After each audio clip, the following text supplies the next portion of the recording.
Please, I want to respond from the class.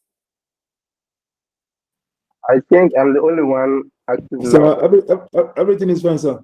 Okay. Okay. All right. So, introduction to leadership and organizational development. Do you think organizational development is important? Yes, sir. Yes. And what makes you think so?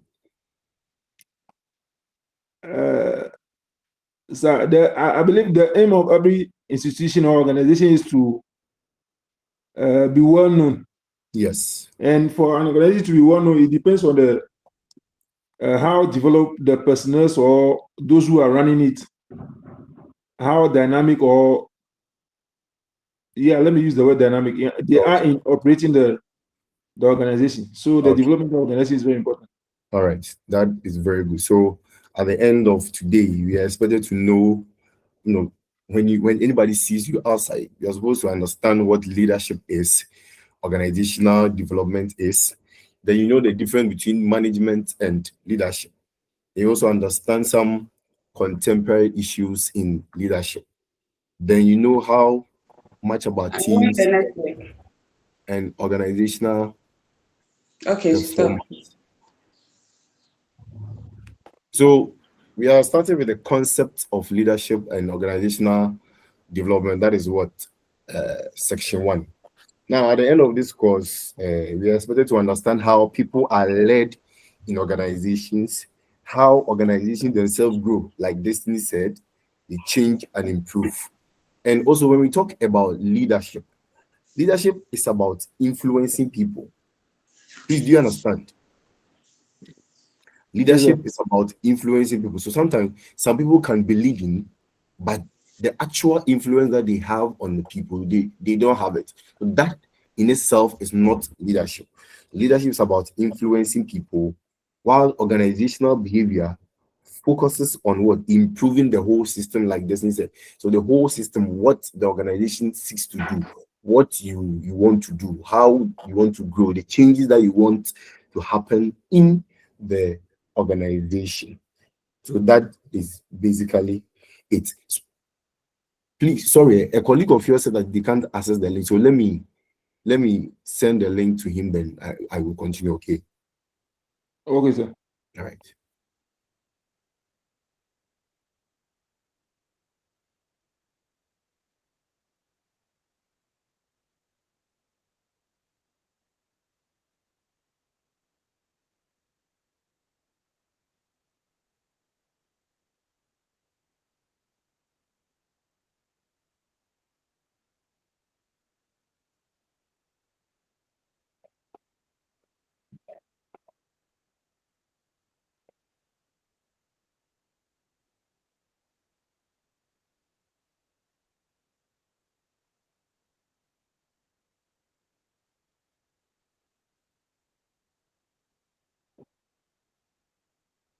Sorry, he's not picking. Let's continue. So from here we have organizational development. Please, what do you think organizational development is? Samuel.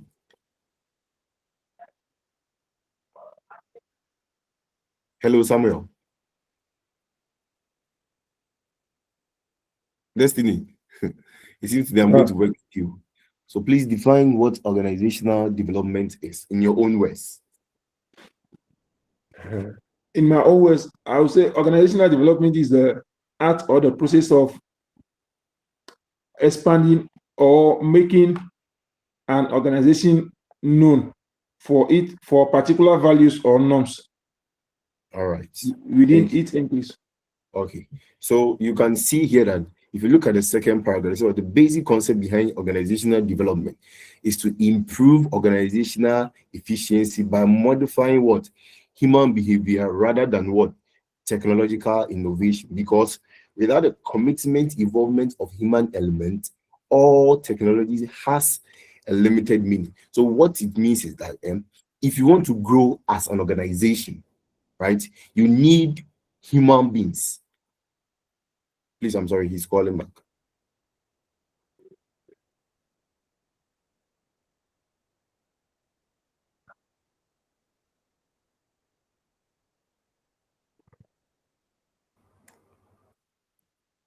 So all that is all what this page is trying to say, that organizational development is a planned effort to improve an organization by using first knowledge about human beings, human behavior, teamwork, and systems. Please, are we good to go? Yes, sir. So now Yes, what is sir. meaning that organizational development is not accidental. It's not as it just doesn't happen, and that it is planned and intentional. So that is what we want to do.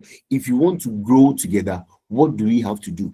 And we have many authors that have defined what organizational development is. Cannon and Willie say 2005 say that what organizational development is a system-wide application and transfer of what behavioral science knowledge to a plan development, improvement, reinforcement of strategies, structures, processes that lead to what organizational effectiveness. So what this page is trying to say is that, or what this meaning is trying to say is that what organizational development is not accidental, fair, and it's also planned and intentional. So if you want to grow, you have to make an intentional effort to grow. Do you understand? They are also saying that it focuses on what improving people, processes, structures, and strategies. You get it? So that at the end of the day, what you are seeking to do is that there is what effectiveness in the organization. Everybody that is performing their part know that this is what we are doing to achieve our organizational goals. Are you good to go? So now, when we talk about system-wide, now they are saying that the entire organization, it is not just a department. It's not just human resource department. It's not just management department. It's not just an accounting department. It's not just marketing department, but then the entirety of the organization growing together, moving to one direction. Please, do you understand?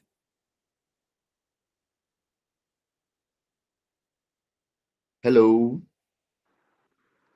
Hello, sir. Yes, Yes, sir. I We am. understand, sir. Yes, please. I am somebody that needs feedback, right? So when I ask, please, I expect a response from the class. So if you look at the meaning here, like when they say system wide, it is the entire organization. Now, when you say plan development, it is that change in itself doesn't just happen, right? And that it is planned. So you put in it is sit down, well thought through plan that this is what we want to achieve at the end of the day, right? It's also a behavioral science. If you look at the meaning, say a behavioral science. Now, behavioral science means what? The psychology, the sociology, and the human behavior. Psychology has to talk about you putting the idea into people's mind that this is what we want to achieve at the end of the day. The psychology here means that how each department within the organization is going to interact. We should align our interests together. Then the behavioral science, you cite people. Of course, you cannot achieve organizational development without the people being involved.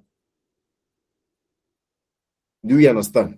So, like for example, if let's say University of Cape Coast, they notice that there is what low staff motivation, there is poor communication, and also maybe there's student satisfaction is declining.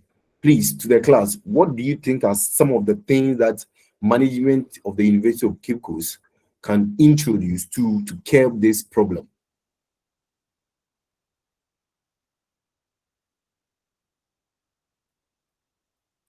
Patience, are you here? Please come again, sir. Yes, I mean that now I said that the organization as a whole, we want to grow together. Assuming this class, this was we say at the end of this year or at the end of this class, we want to do something, we want to achieve a particular goal. So we want to develop ourselves. Then we realize that as you are moving along, right? As you are moving along, there is low staff motivation, right? There is poor communication among us, and maybe student satisfaction is declining. What do you think are some of the things, are the measures that we can put in place in order to curb this problem, to solve this problem? The problem of low staff motivation, poor communication, and declining student satisfaction. What do you think are some of the things that we can do to curb this problem? Okay, so say I think we can give incentives. Yes, incentives. Yeah, yeah. It What else? motivates them. Yes, to motivate. What Um, else? and then sometimes even the leader, the one who Okay, is leading, okay, can even say things to motivate them. okay. You So let's look at this. encourage them. That's very good. So low staff motivation and say patients level, we have to motivate them, and that is good. Low staff motivation, motivate them. Okay, what about poor communication? Poor communication. If we realize that the communication amongst us is not that firm, what do you think? What do you think? Some of the things that we can put in place to solve this problem?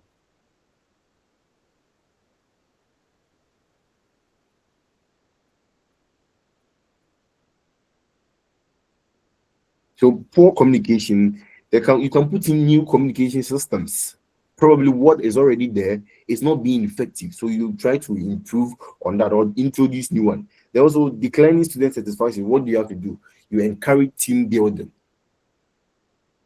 You encourage team building. And that is what all organizational development is about. First of all, what? It's about what? It's a planned effort to improve an organization by using first the knowledge about human behavior, teamwork, and system. So if you look at what they define here, you can say that it is the entirety of the organization. It is a system wide. The entirety of the organization is plan, behavioral, and at the end of the day, you want to achieve better performance, better results with better people. Right? So, like business, for example, business example, a company wants to restructure their department, train managers in leadership, and improve teamwork to increase productivity. So that is what at the end of the day, the organization wants to do. They want to restructure their department, make sure that everybody understands what we want to do at the end of the day.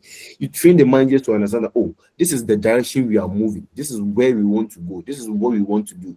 Therefore, everybody should be in line with what we want to do. Improve teamwork, encourage people, motivate them that, oh, at the end of the day, we want to increase our revenue by, let's say, 10,000. What do we have to do? We are all moving towards together, and so it is to increase productivity. So this one is organizational development in action. Now, for you to be developed, for us to be developed, now there has to be leadership, right? And from what we have here is what leadership is a process by which people influence others to accomplish an objective. Are you good to go? So it is not just you giving others, you not give others go and do this, go and do that, but it's about the influence that you have on your followers. So sometimes everyone thinks that leadership is about just giving orders, but no, in reality, leadership is about influence. If people follow you willingly, it means that you are leading. Do you understand? It is not about shouting. It's not about a hey ha hey ha. No, it is about influence. Your ability to influence people.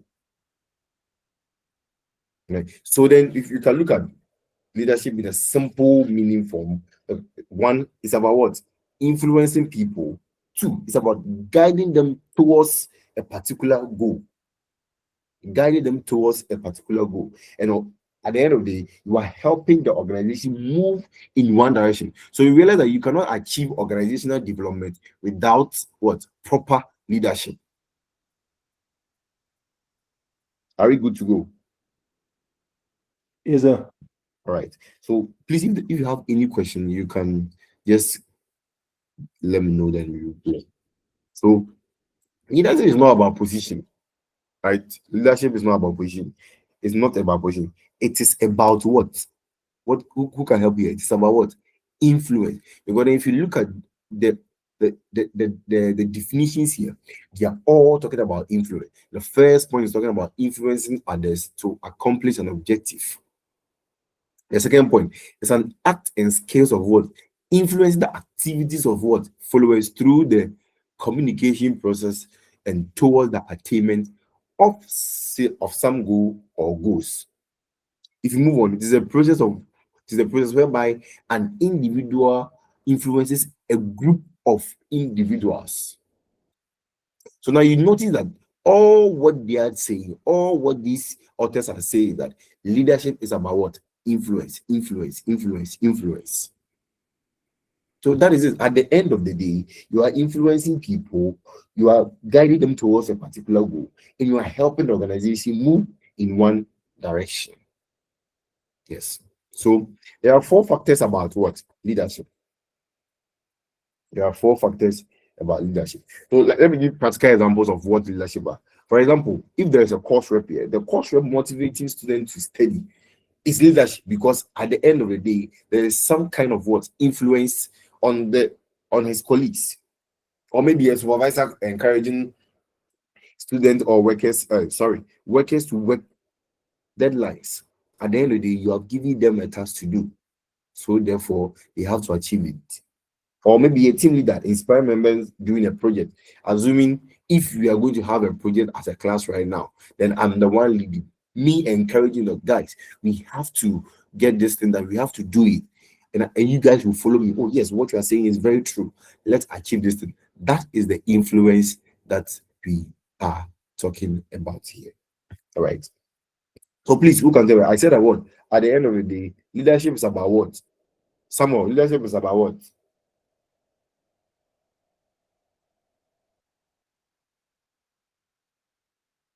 Hello. Uh, Hello. Yes, leadership is about what? Who can give me some key things that I said leadership is about? It's about It's about influencing others. influencing. Yes, All it's the about, team. yes, please, one after the other. Someone is about what? It's about influencing Influencing. the team. Yes, it's about influencing people. Two, it's also about what? Communication. Why do you think so? Communication. So now, if I want you guys to achieve something and I keep mute, would you understand what you want to achieve? No. So I have to communicate what you want to do to you guys. It's also about group goals. What are we seeking to achieve? What are we seeking to achieve? And it's about what? Willingness to what? Follow me. I don't have to force you guys. So you think that sometimes when people are forced to do this, you are forced to do it, but it is not the right leadership. Are we there? It's not our leadership. You don't have your people are not really following you. It's like you have given them, you have exerted them, like you have given them some, you are not influencing them in a proper way. Can we move on? Yes, sir. All right. Now there's four factors about leadership. And like I said, leadership does not happen in isolation, and it depends on these four things that we are going to talk about here, working together. First, it's about a leader. So a leader must have an honest understanding of, first of all, who he is, what he knows, and what he can do. So, for example, if you're a manager and you know that if a manager knows their strengths and weaknesses, that manager can lead better than the one who pretends to know everything. Do you understand? Yes, sir. How do you understand? You say yes, sir. Explain.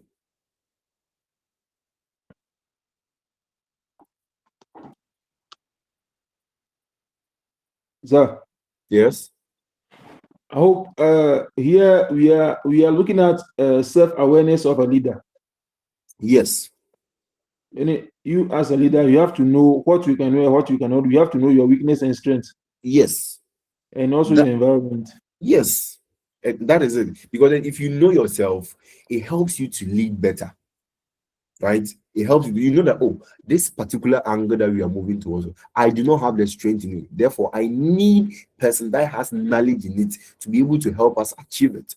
But then if you pretend that you know everything, if you pretend that you know everything, and that at the end of the day, what you know is not actually what we need on board, what we are intended to achieve will not be achieved. You understand? So a manager must know their strengths, you must know your weaknesses, then you're able to lead your people better. So also note, like, it is the followers not a leader or someone else who determines if the leader is successful. Right? So if you want to be a successful leader, it is your leaders that will let you know that indeed you have the followers that will let you know that indeed you have become a successful leader. The people you are leading with, do they understand what you want to achieve? Are you communicating well with them? Are you good to go? So if your followers do not trust you or they lack confidence in the leader, then what? They will be what? Uninspired. So that is the one factor about the leadership. First of all, is what? A leader. And the leader is that you must know your strength, you must know your weaknesses. Then you'll be able to lead better. Now, also we have about followers. Now, different people require different leadership style. Is it true? Yes, sir. Very Yes. true. Yes. Give example.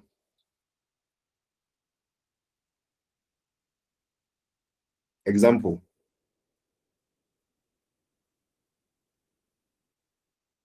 Sir, Yes. example, let's say you're in a group. Okay.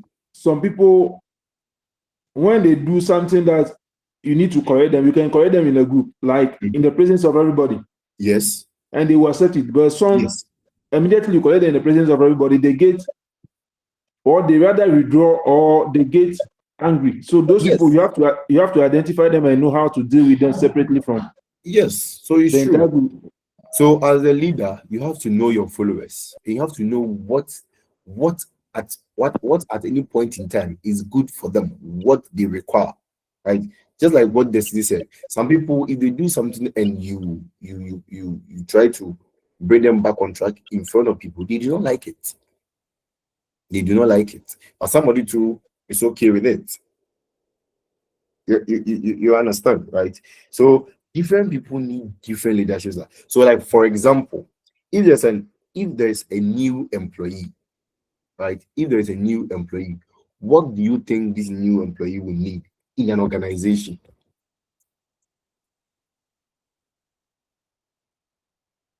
Hello? Hello. Yes, Hi. yes. What do you think this leader, a new employee, will need in an organization? The new employee will need training on the Very job. good. Training on the job, Yeah. guidance as to what I am supposed to do. What about an experienced employee? Someone who already knows the job, he's already experienced in it. And if you give them the task, what do you think this person needs?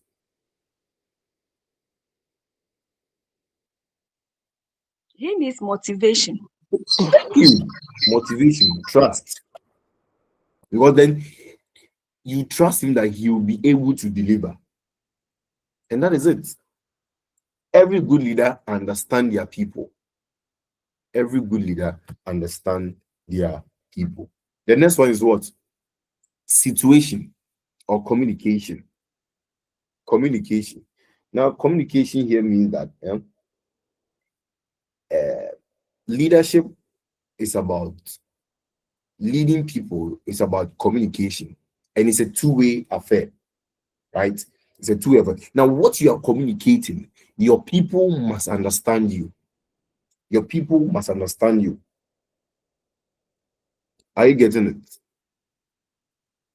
So if I give you an instruction, right, you have to understand to be able to decode what I'm telling you, communicate. And how we communicate is very important.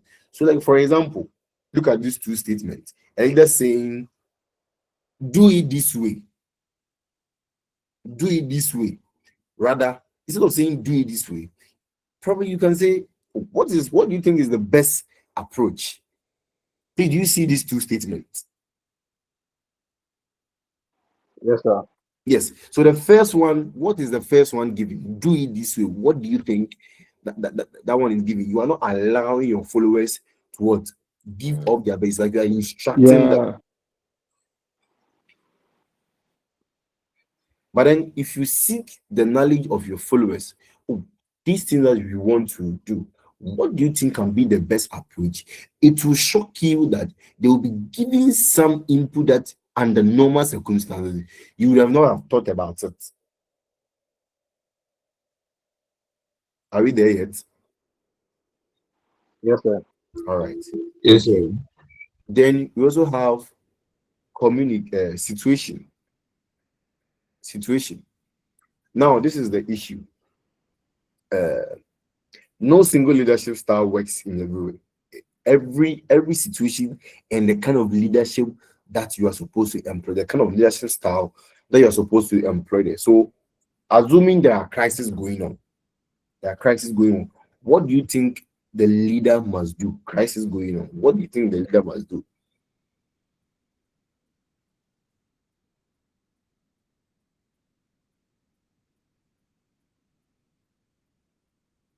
Hello. Yes, sir. Address the situation as early as possible. Yes, you have to be firm, because if you are not firm, you'll not be able to, give the actual solution to the problem. Now, if you are team brainstorming, what do you think the leader must do? Must be a participative leadership. Try to be part of what is going on. But in as much as these factors are part of leadership, by the virtue of you being a leader, there are some rules that is expected of you to perform. Are you getting? So if you put yourself out there that, oh, I want to lead these people, you should be ready to accept the rules that comes with it. So, like, for example, what I said, leadership is a complex activity. So because it's a complex activity, if there's a lot of things going on, there are some specifics, functions, roles that by the virtue of you being a leader, you play. And we have the interpersonal roles. And interpersonal roles, you have, first of all, a figurehead. So leadership is not just one job. Leaders perform many roles depending on the situation that they happen to find themselves. And one, figurehead. Figurehead here means that what? You are a symbolic head of the organization. And when we say that, what does it mean? You represent the organization at every event. So, for example, who do you think will represent UCC in a big program, let's say in US?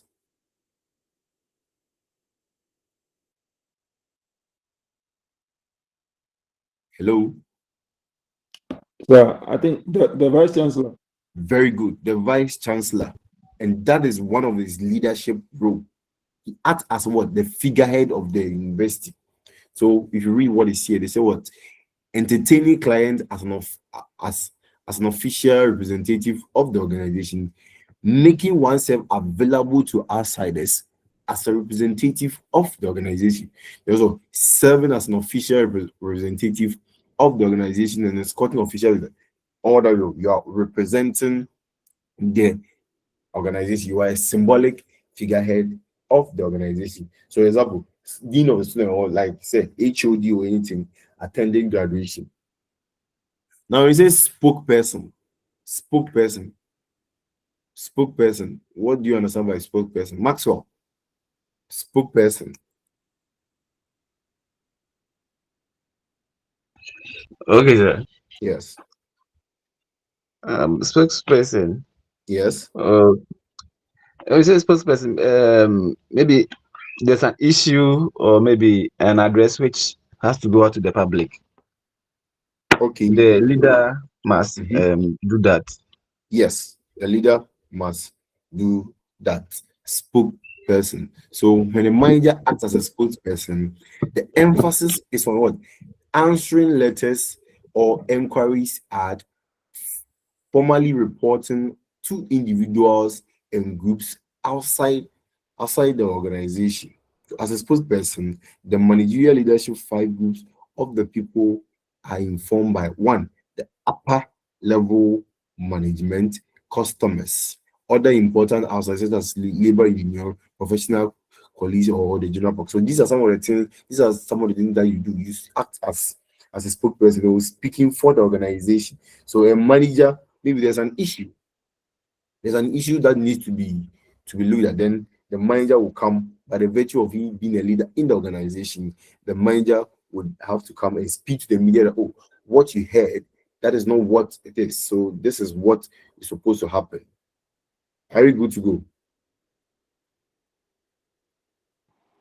Yes, sir. All right. We also have negotiator. Negotiator. When you say somebody is a negotiator, what do you understand by that?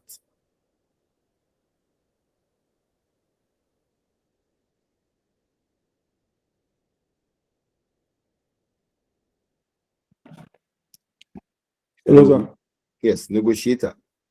Let me try my hand on it. Negotiator Yes.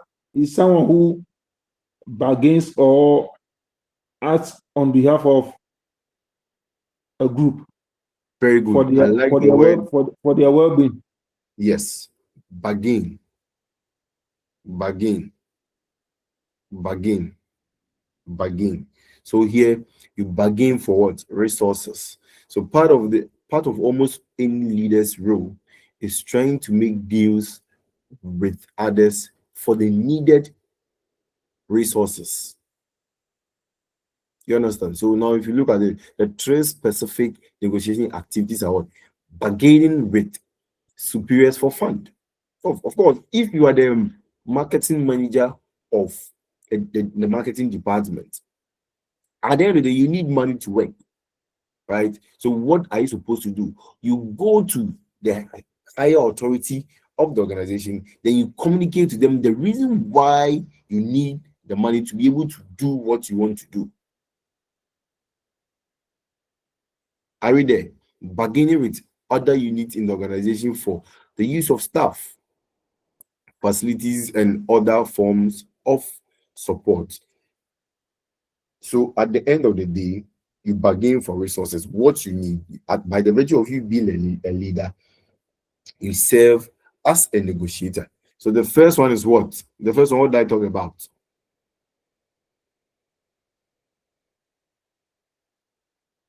Hello? This is, yeah, bargaining with superiors for funds, facility, equipment, etc.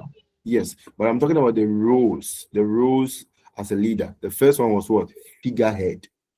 The second one was a The first one is yes. figurehead. Yes. The Yeah. second one was what? As a spokesperson. Spokesperson, Yes, and the third one is what? Negotiator. negotiator. Now, when you're a leader, you become a coach. You coach people. You coach people. You coach people. You help employees to what? Improve. And that is a way of coaching them. So an effective leader takes the time to coach team members, specifically in behavior like what? Informing or recognizing team members' achievement, providing team members with the feedback concerning an ineffective performance. So if you give a task to somebody and someone does not perform up to task, what do you have to do? You don't have to shout on the person. Oh, Mr. Mensah, you could have done this in this way. Next time, do it this way, because as a leader, you are supposed to know your what? Your followers. Know your followers. All right. You should also be a team builder. And a team builder, what does that mean? When you're a team builder, you're supposed to what? Encourage unity, creating unity. Creating unity. So a key aspect of a leader's role is to build an effective team. And how can this be done? One, you ensure that team members are recognized for their accomplishment. Is it not true? Hmm? Yes, sir. It's true. Yes. So if somebody does something and I do not recognize the person, how do you think the person will feel?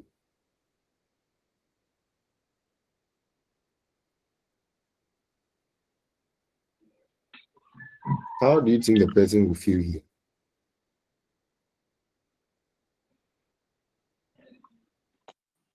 He So or she very will bad. feel demotivated. Very bad. Demotivated. Mm. Very bad. Very bad. Very, The very, very person will bad. feel Sometimes, threatened sometimes to it's a sad.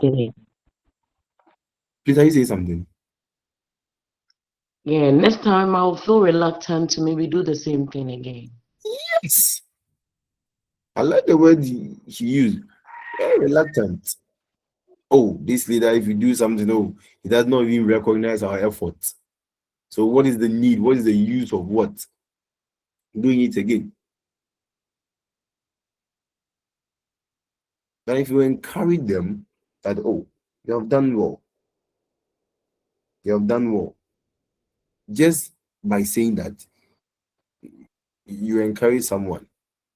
Someone is really enjoying on this. Look at who is he? All right. And as a leader, you also have to be a team player. And when you say a team player, what do you understand by that? Madam Gifty.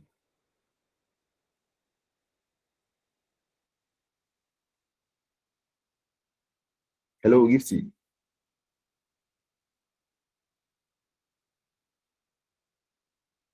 Hello.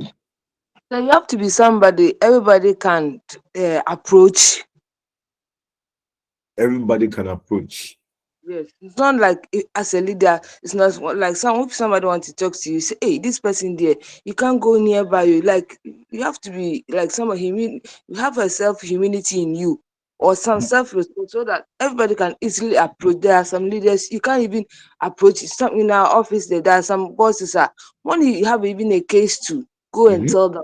You have to sit down and you have to channel to a leader. If nobody, even a security or somebody can even go straight to approach, not like a leader who is so, I don't know how to put it, so Yes. stiff in the way that So you can tell by the way you are saying it that if you are unable to work with some people are not approachable, and it is not good. As a team, as a leader, you are supposed to be approachable. People should be able to come to you and tell their problems to you, right? So as a team player, you're supposed to be displaying appropriate personal conduct. You should be able to cooperate with others you need in the organization. So just like the examples he said, there are some people at her workplace that she cannot even approach because they don't give her that vibe. They don't give her that vibe for them to, for them to be approachable. You should So, also sir, yes, can someone. we say they are the kind of leaders that we can say they are authoritative leaders because they always instruct. They don't Yes. accept Now, others' opinion. But very good. So now that is a type of leadership style that is also in a way it gets things done, but it works in a different situation. Like for example, if you go to the military camp, what do they normally say? obey before complain. Thank you. And that in itself becomes in a way like some autocratic leadership, and that one it is accepted. That is a style of the leader. Well, it does not in a way encourage some people though, but then what can you do? That is a style of the person.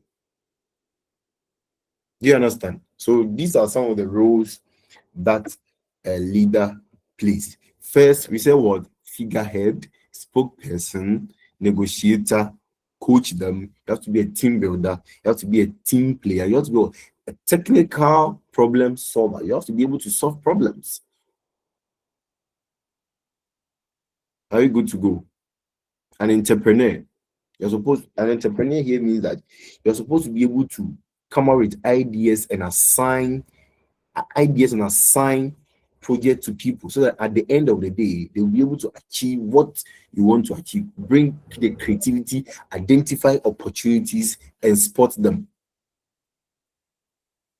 As an entrepreneur, you are supposed to identify good opportunities and take advantage of them. So as a leader, you have to have that eye that if you go to this, looking at where we are going. No, I think if you move this way, looking at the experience and what I have, if you move this way, it will be good for the organization.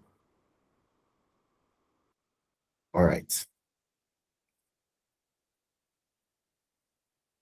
Now we are coming to leadership and management. Most often people think that what leadership and management mean the same thing. But we are going to see that we are going to see how they are related but not identical. Leadership and management is not the same thing. So what is management? I know we did fundamentals of business in level 100, right? We already know what leadership is. It's about influencing, but what is management?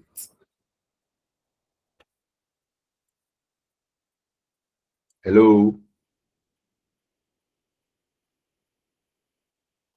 Hello, sir. Yes, what is management? Management, to my understanding, comprises of leading, organizing, and controlling resources for the collective achievement or collective goal of an organization. Yes. So that is it. That is management for you. So if you look at the table here, they are saying that the differences between management and leadership. So if you look at the thinking process, a manager focuses on things and looks inward, right? That is the structure, the processes. But then leaders focus on the people and look outward. When in terms of goal setting, they execute plans, they improve the present, they see what other people do not see. But then as a leader, what you're supposed to do is what? You articulate vision, you create the future, and you see the bigger picture. So management is looking at just one tree, whilst the leader is looking at like a forest, the bigger picture out there. I want to be able to influence people so that we can achieve this. So you can see that sometimes you can put in all the structures and the processes in place, but if you're unable to lead your people, you cannot achieve it. Do you understand? Now, when it comes to employee relations, control subordinate, direct them and coordinate them. As a leader, you empower your colleagues. You give them the trust and you develop them. So those are some of the things. In terms of operations, doing that's things right, but as a leader, you have to do the right thing. Do the right thing. But you know the difference here? Doing things right and doing the right thing are different. You have to manage change, but as a leader, you create change. So people that have been tagged as leaders, one way or the other, they have brought something into this world that makes them see, they are made to see as a leader. Please, can you give us some examples of people that you think they have caused changes by the virtue of them leading?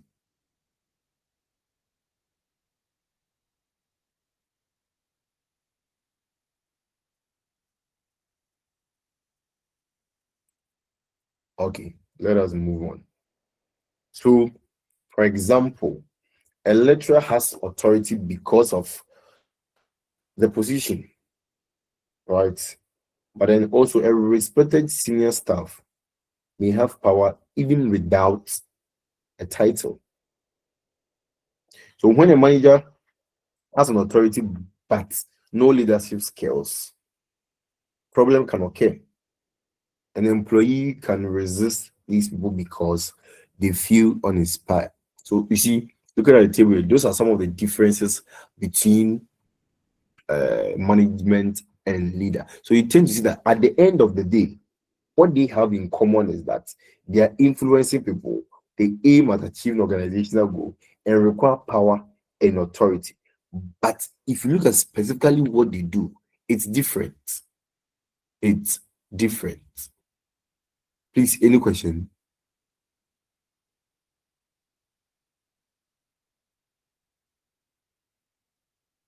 Any question?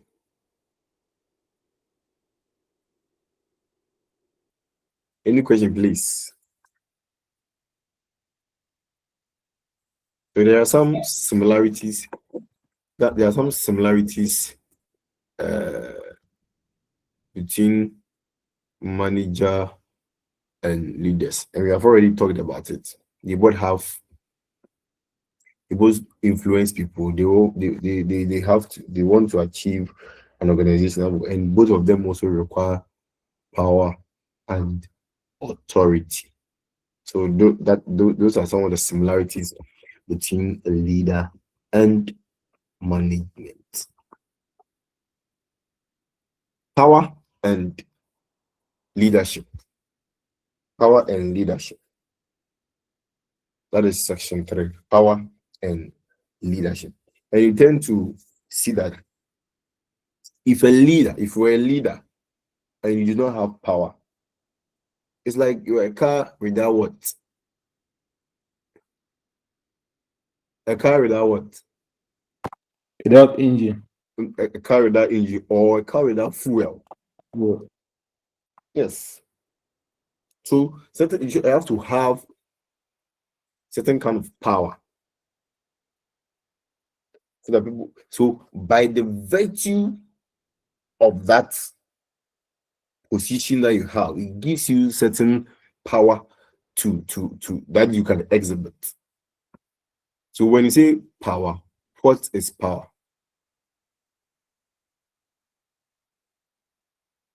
What is power?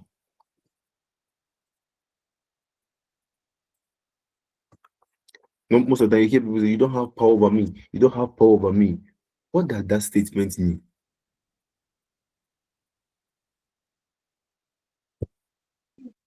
It means you don't have authority. You don't have authority. You don't have, and why are you saying the person do not have authority? Because the person cannot influence you to do anything. Yeah.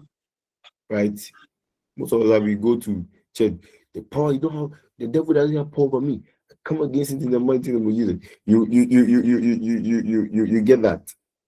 Right? Because you believe that he or she or whatever thing that is worrying you cannot have any influence on you. So power is the ability to influence others to get things done, while authority is the formal right that come to a person who occupies a particular position. Right? So by the virtue of you being, let's say, the course rep of the class, you say something, the authority, you say something, and the class follow. The class, they get it done.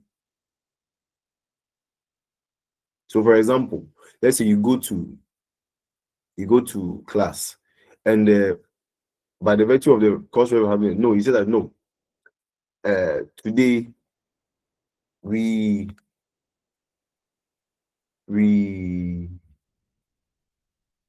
I'm giving you this book. You have to come and sign your name. And you will go, because by the authority given to him, that is what he has been instructed to do. So you go. So if he give his book to you, you are supposed to sign. He tell you, sign here, do this, do that. That is authority that person have. And we have types of leadership power. Types of leadership power. The So, first is, yeah, Destiny. yeah, I want to ask a question. Ask. Can there be a power without authority? Yes, it can. Okay, thank you. Some people force their way to have power, but then that authority has not been given to them to be there. You get it? Yes, sir. Yes. Then you think that that person being there is just going to use fear and other means to control people.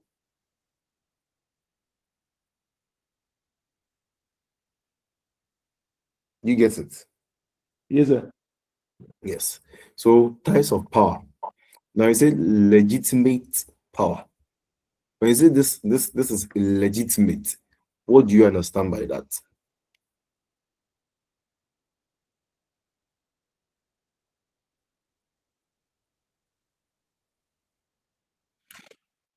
When we talk about legitimacy, Yes. I think we are basically saying it's backed by, or it's legal, it's backed by laws. Thank you. Thank you. So this is the source of power that comes from a belief that the leader has the authority to make demands and can expect compliance from others. So leaders in official position or holding certain job titles typically have access to this type of power. And as part of their formal responsibilities, leaders are expected to create vision for an organization, set forth organizational values, and design structures and processes in support of the organizational vision and values. So the legitimate power comes in because of what? Your official position, and by the virtue of that, people will obey you because you are the boss. Do you get so that by the virtue of the position you have authority and power, and that is a type of power called legitimate power. It comes because of a certain position that you hold. So right now, the IGP has some legitimate and authority over all Ghana police in this country. Do you get it? So when he gives orders to the Ghana Police Service, they will follow because that is what his what legitimate power. So, example, departmental head giving instructions by the virtue of his or her position as the head of the department, he has that authority to give that instruction. Are we good to go? Yes, sir. Very good. Now, another type of power that also happens is what? Reward power.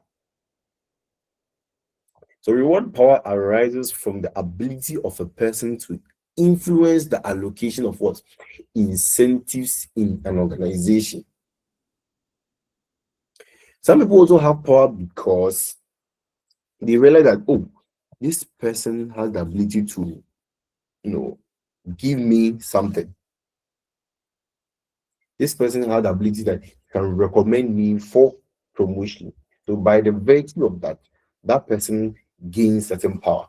You tend to realize that if we realize that this person has that power, there is a way that we all work towards that person.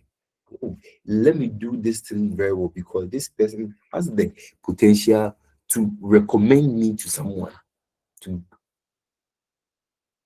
Please, do you understand? So ability to give rewards, promotion, bonuses, and praise. For example, like I said, a supervisor recommending staff for promotion, and that is the power that the person has. Somebody has a legitimate power by the position that they hold. That person can also have the reward power because they have the ability to recommend you to other people. Are we all on the same board?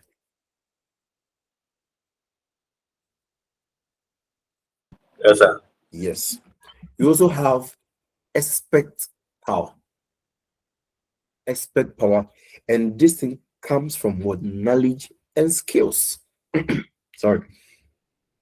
Knowledge and skills. Knowledge and skills, very important. Gives you an edge. It gives you power over certain people. So knowledge they say here is what? Power. And expert power is derived from possessing knowledge or expertise in a particular area. So if please, what your program that you are reading right now, if you go ahead, you research more, you read more about it, and you come out with issue, people will give you that power because you are experts in that area. You know your stuff. People will listen to you because you know your stuff. Oh, he's a father of management. He's a father of marketing. He's a father of so and so. So whatever knowledge that you continue to upgrade yourself on, when you speak, people will listen to you. So, for example, an IT specialist that everybody depends on, because that person is an expert in that particular area, when he speaks, other people listen. So here, the opinion, the idea, the decision of people with expert power are held in what?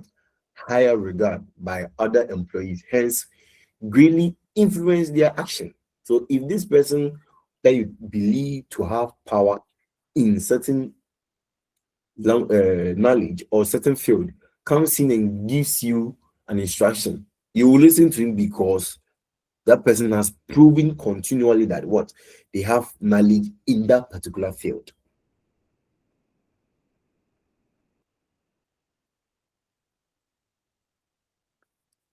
Referent power. So referent power is what also derived from interpersonal relationship with a person, then cultivate others in the organization. People possess referent power when others respect them and what like them.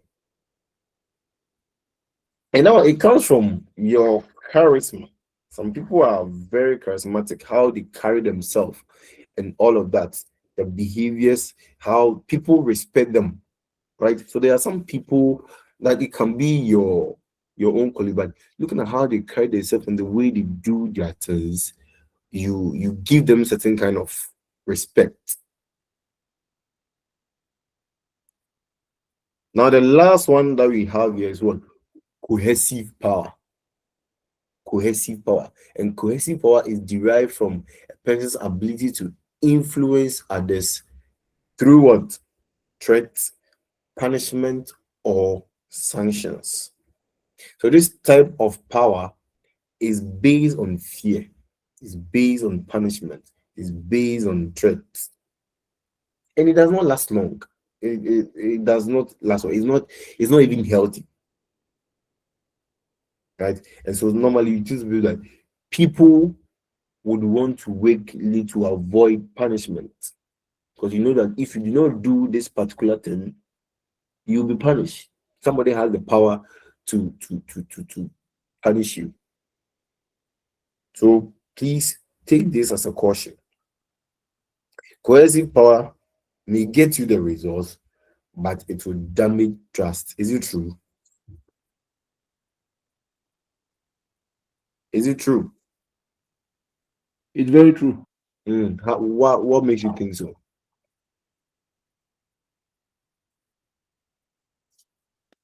So I can use myself as an example. Right? Yes.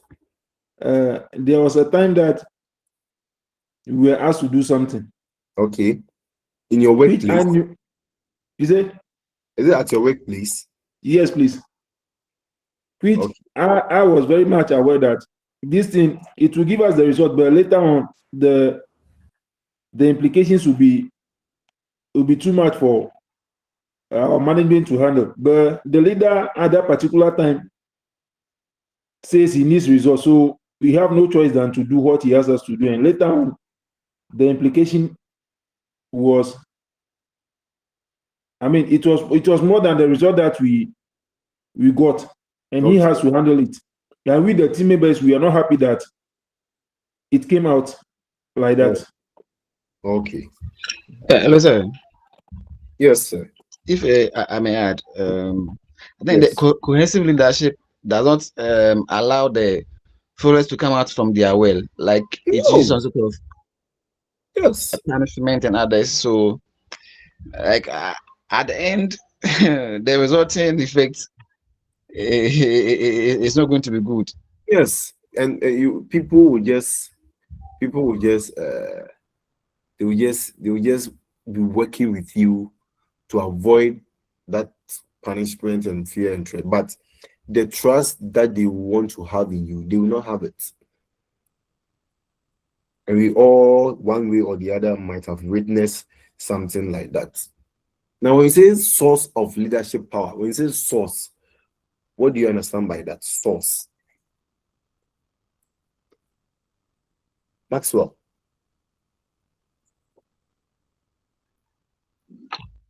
Hello, sir. Yes, when you say source, what do you understand by source? Okay, let me give it a try. Where the leader gets its strength from? Yes. Yes, Okay. please, you can talk. So please, I want to ask the cohesive leadership. Okay. Can we say Well, it's the no, it's not same cohesive as leadership, it's cohesive power. okay? Mm-hmm. So can we say it's the same as authoritative power or something? Authoritative, we have autocratic leadership style, and by the virtue of that, you see, people that follow these people, they are just following to avoid the kind of threats or the punishment that their leaders can have on them. You know that if you are following this particular, and you know that this is the power that this person has, you do everything you tell you to do because you want to avoid any punishment or sanction that comes with that. So look at the example. You say, well, a junior staff may work late to meet deadline to avoid disciplinary action from his boss. So coercive power, therefore, is a person's ability. So the power is the leader's power is the ability to punish, fire, or reprehend another employee. So coercive power here, it is not bad. Coercive power here helps control the behavior of employees by ensuring that they adhere to organizational policies and norms. So it is good. In a way, it is good, but like in But the long run, it doesn't allow workers to flow. yes, and sometimes it depends on your followers. Some followers, if you do not exert this kind of power, the likelihood that they will not do what they have been asked to do is high. Do you understand? Human beings are, somebody says, some way, right? Yes. And if you realize that your followers and some people are like that, that is the kind of power that you might want to do. So, like, read the example again. A junior staff, because you want to avoid some action or some sanction from your boss, you want to work to meet your deadline, right? And the coercive power here means that what? By the virtue of the position that they have, they can have that kind of power. And you know that if you do not do this thing, your leader would what? Punish you. So in order to avoid those punishments, you try as much as possible to meet your deadline. So that's why I said that what coercive power may get results fast, but it may damage trust. You get it? Yes, yes. Yes. Are we good to go? It's clear now. Yeah, Samuel. We can go on, sir. It's All clear. right. Yeah, are you sure you don't have anything to add? I'm okay with it. No, add something. Add something. You just say something. Repeat what you just said. Yes, Frank. Yes, I want to add something. Yes, it's very good. Add something. Um, I would say cohesive power Mm-hmm. is not bad and Yes. it's not that good because Yes. there are some followers when you are too flexible with them, Very they good. misbehave. Yes.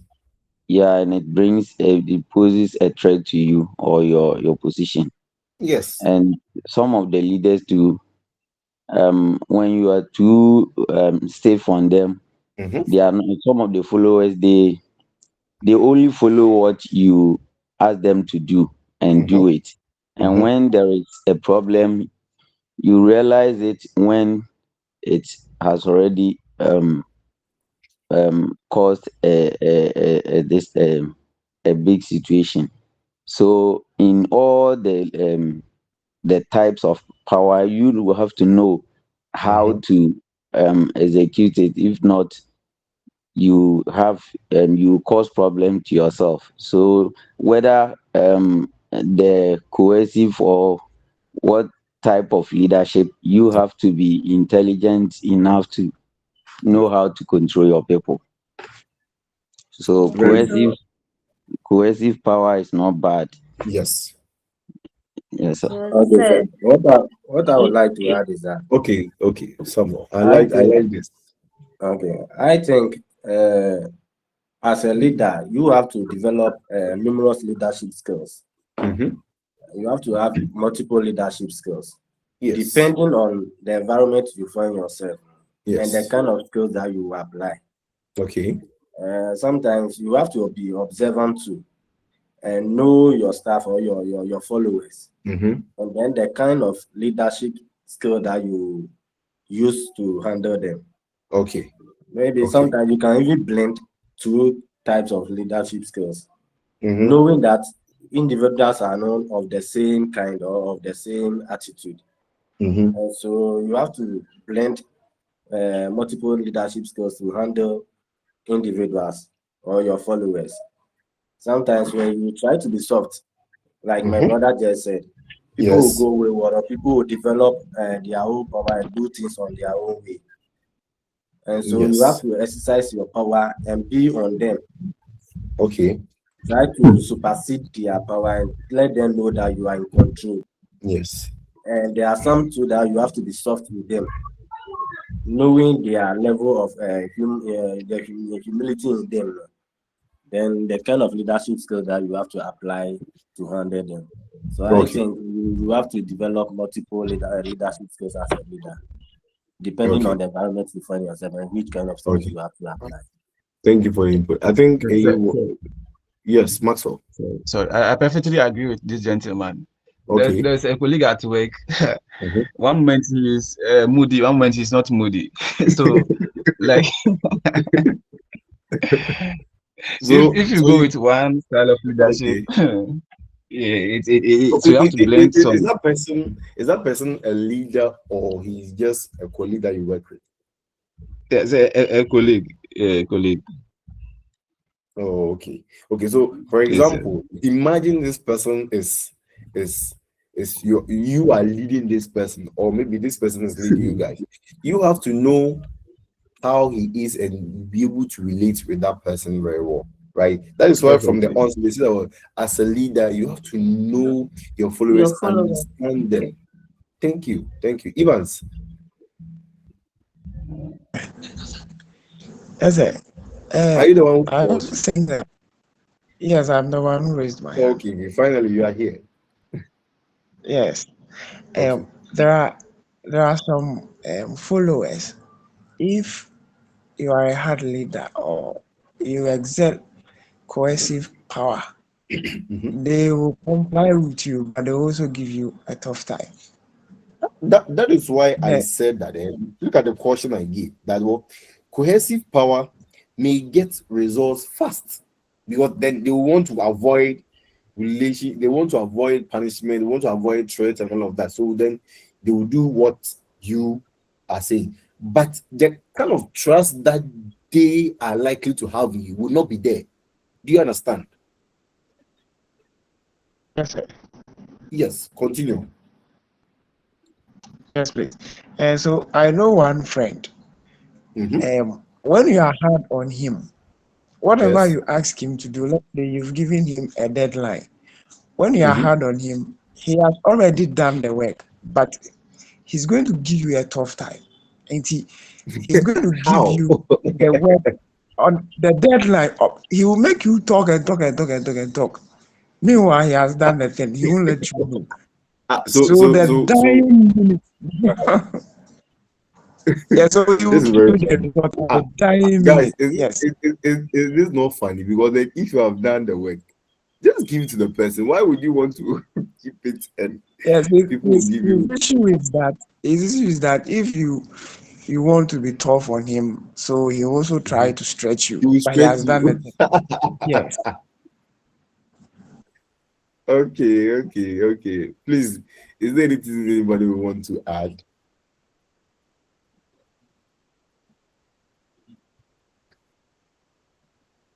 Should we move on? Let's continue. Yes. We can continue. So now we have Yes. sources of power. Sources of power. So there are 5 types of power that have been provided above. In organization, however, additional source of power and influence have also been identified. So aside, first of all, the cohesive power, the reference power, all the power that we've talked about, that by the virtue of maybe certain positions or where they happen to find themselves, it gives them that power or give them that authority to exercise that power. There are some people too, or there are some source of power to that have been identified. Now you have dependency. Or what's later on you can read this paper, but all what you go there. This is one. People, you are powerful when people depend on you. Is it true? Yes, it's true. Yeah, Yes, Frank. that's Why true. are you saying so?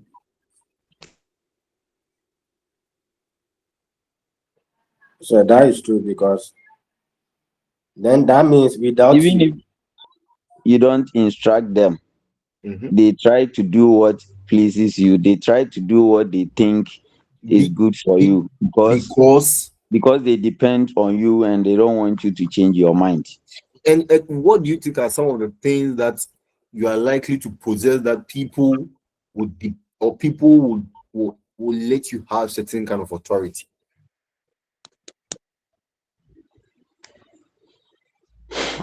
I will use my side as an example.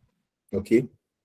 I am a manager, and my boys, when we go to the site Mm-hmm.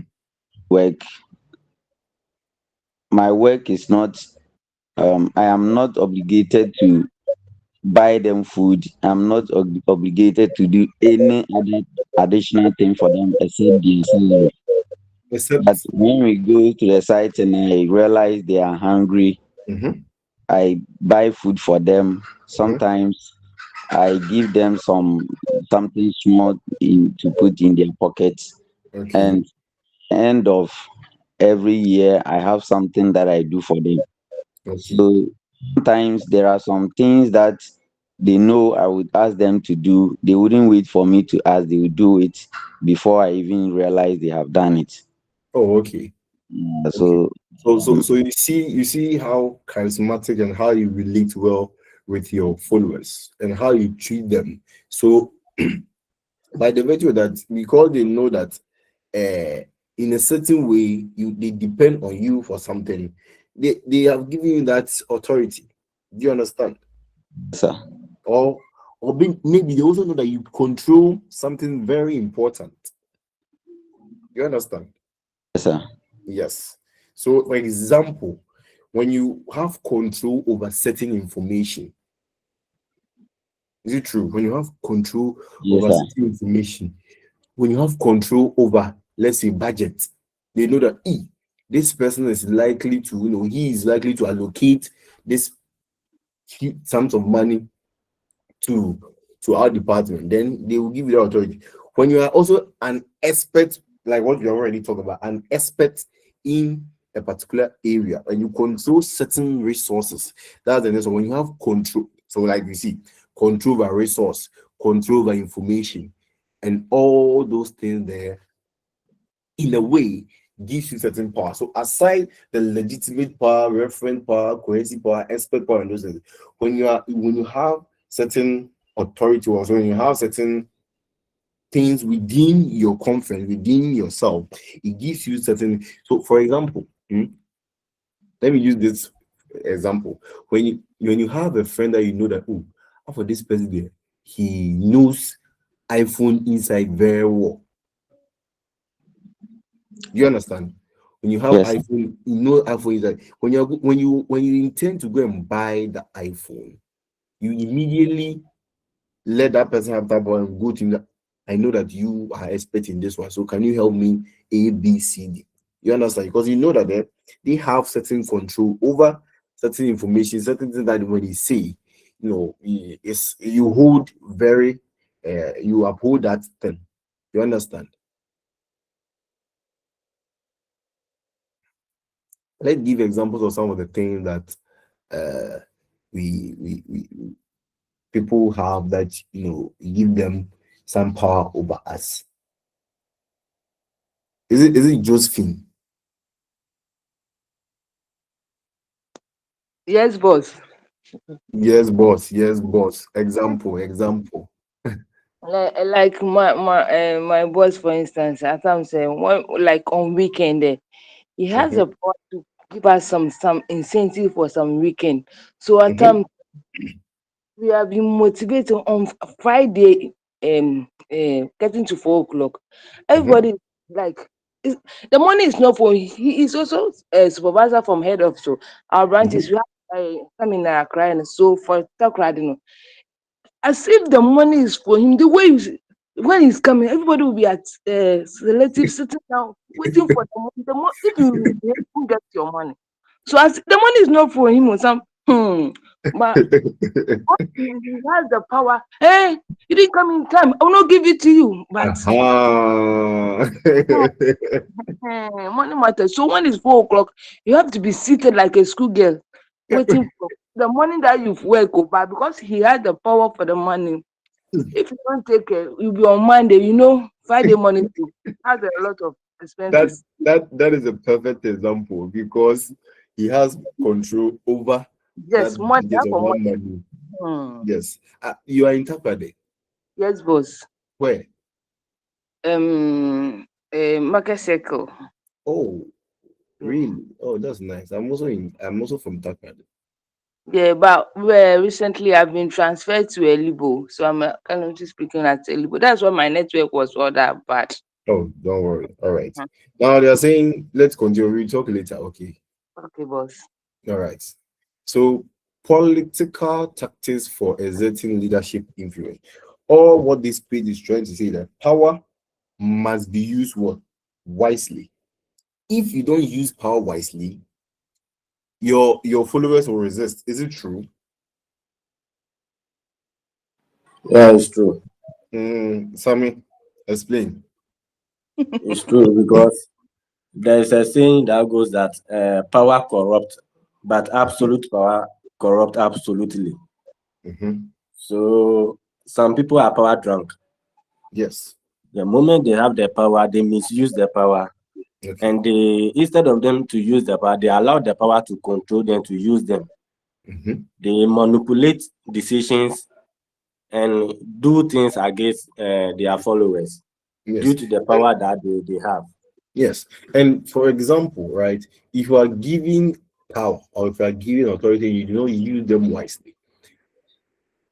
Remember, it is not going to be forever. And some people can drop you like yam phone. When you are dropped, that is it. You become nothing else. Yeah, Right. Position is not permanent to position. Yes. So then that is why when you happen to find yourself in certain positions, you must use that power that has been given to you wisely. And in order for you to use that power wisely, you have to what? Get people involved. Right? Know the type of style to adopt in any situation at all. And you also have to bring out best influence strategies. Best influence strategies. So those are some of the political tactics that you can use to be able to what? Exert your influence, your leadership influence. What first of all, get the people involved, let them know that you are doing this with them. You are doing this with them, and that this is the change that you want to cause. And also know in any type of situation the approach and the type of influence that you're supposed to exert in that particular situation. So that is it. We of course we have to read more and know what to work. Now, leadership influence tactics and styles. So, Josephine, leadership influence tactics. They are saying that this has to do with how to get others carry out wishes of another. Are we there? Yes, sir, we are there. Yes. So these persons here, Davis here, conducted a research over a 40-year period and discovered 9 major influence factors. And one, they say what? That is it. So when you are a leader and you want people to get things done, right? You see, sometimes you have to be intentional about the way you go, you do your things. You have to be intentional because you want to get something done, right? And you have to know the tactics to use in order to let your followers know that this is what you want to do so that they can follow you willingly. Hello? So we are there. Yes. So one, they said what? Rational persuasion. Rational persuasion. And it's an attempt to convince someone with what? With what? Please, I want us to say with what? Reason. With reasons, with logic, and with what? Facts. These are the things. If you are speaking to people, if you want people to do things, you have to appeal to them, reason with them, give them the reason why you want this thing to be done. Logic, fact, that if you do this in A, B, C, D, this is what we will achieve. Rational. When you say rational, you think about the process, you think about things before you do it. You let people, you convince people with reason. You just don't come out and be shouting anyhow. Now, in inspirational appeals, you're trying to build enthusiasm by what? Appealing to others' emotions and value. Is it true? You know, some people, you can be able to influence people if you try to appeal to their, if they realize that they share the same values with you, if they realize, you know, this, you are able to connect to this person. This person is, I'll be very sure the example that Josephine gave, right? When that man is not around, the thing that the people will say behind his back. Right? And He's aware. oh, okay. Frank. Sir.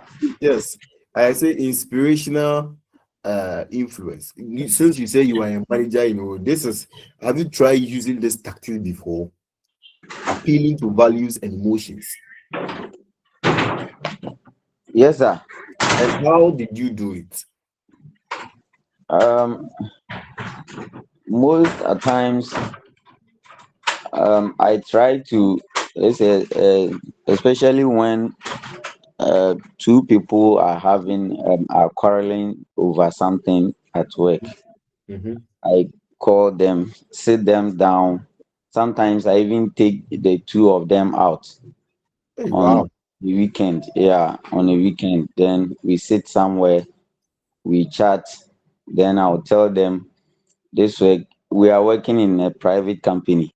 Okay. So this man came all the way from India to come and establish himself here. He Mm-hmm. needs our money. We are working for him. He's taking the money back to develop his country Mm-hmm. and take care of his family. So if we are fighting each other, then tomorrow you will leave the work or I will leave the work. We Yes. still gain nothing Yes.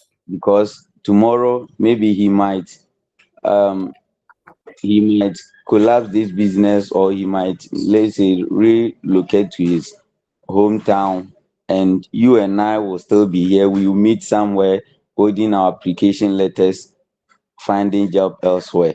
Okay. So let's unite and try to help ourselves to improve. All So right. even when we leave this work and we meet elsewhere, we will still have that good relationship. Yes, that is Yeah. good. So another tactics, that is Frank's tactics that he used. Yes, Maxwell. Yeah, so, I'll say that I lead a team, and then Okay. part of the team, some are mobilizers. So at the end of the week, I try to meet some and then see them. Oh, okay, this week you did well at this area. Keep it up. Hope the next week things are going to get better.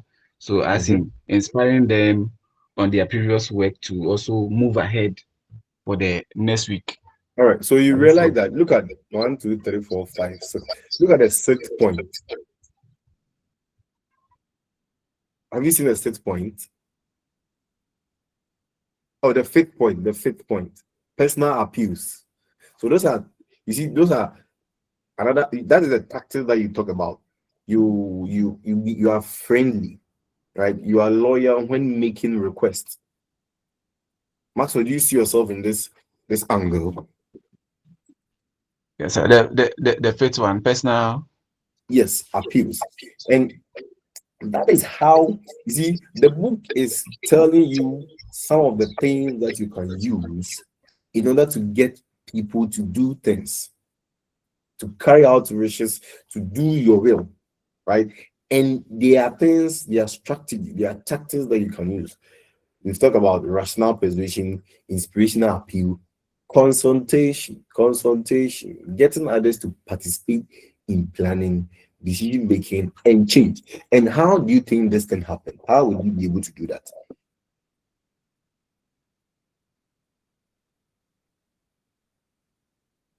You let them understand that this is what you want to do. Right from the beginning, when it comes to planning, let them know that planning, you plan the planning the decision, you didn't leave them out. Are we there yet? Yes, sir. Yes. Then we've talked about personal appeal, exchange, making express or implied promises and trading favors. Yes. So in a way, you help me, I do what? You help me, Help you. you help me, I help you. Okay. Yes, you help me, I help you. And this you apply this tactic because you as the manager or you as the leader or you want something to be achieved. You want something to be achieved. And how do you do that? If you think that, oh, if I help this person in this way, this is the what I will get from that. And it's an intentional effort. It's an intentional effort. So you can say leadership influence is about how leaders get people to agree and act. And you see, everybody here have their tactics that they use. If you're a manager here, so somebody will go with the first one, second one, third. Somebody will decide to go with what? Pressure. And it will get things done using intimidation and threats. Hey, if you don't do it, I will do this. Hey, do this. You understand, right? And that is somebody's tactics. And believe me, when that person uses that tactics, it works for him. So it will be very difficult to convince that person that he should use another tactic. Depend that he or she knows his people. Are we there? Yes, sir. Yes. Do you have Sir, any practical example that you can give? yes, sir. But at times, when you use force, at the end of the day, some of the results will be negative. Yes. In my office, for example, it's like about in cash. You don't have to force. Like in the after 3 o'clock, we need to balance and see how things are going. And you balanced this. You will balance, but then in the evening, then you see someone is having a problem. Oh, is it a bank? Someone come back in the evening, then you have to sit in. Is it a bank? Yeah, yes. What bank? Societe General. Oh, okay. So in the evening, at times it's not every occupation that you need pressure or force to. At times, like in the maze, like my other colleague was saying, his center you can use for my office. If you use pressure on some, at the end of the day, you blame that my boss came even stand on me. That's why I couldn't balance at this. So at times you need soft talk, no pressure. You need some people that they are slow, no matter what. So Justin, you realize that it is everybody and the way they want to lead, Yes. right? And knowing your followers, knowing your leaders, all these things that we are talking about here, right? It's in aside the ones that had like the legitimate power, those things that Yes. It counts by the virtue of you being in the offices and all of that. These are tactics, right? And these tactics are what intentional, Yeah. right? Depending on what you want to achieve, the people you are leading, and when you want to achieve them. Okay, sure. Yes. So it's not saying that, oh, definitely if you are in company A, this is what the person should use. The things one of the person should. But you in order to get things done, right? Yep. Like today, you are an adult, right? You will decide what food you will eat. Yep. That was. Are you getting it? Yes, boss. So this tactics here, the Davis has identified that if you use this kind of tactics, it gets things done. But when to use it, how to use it, and decide on what to use is dependent on the person in that particular position at that point in time, and the type of followers that you're also leading. Are we there? Yes, sir. All right. So now the last one is what legitimate what tactics. Now legitimate tactics here means what using rules and policies. There are some leaders, there are tactics that no hi, no hello, no thing. If it is A, it is A. If it is B, it is B. I don't have any A with you. Are you supposed to do this? Do it. If you don't use it, this is the rule that applies. So you realize that the first 5 up there are very soft, right? So look at this. In some cases, the first 5 influence tactics are called what? Soft what? Tactics, because they are what? Friendlier than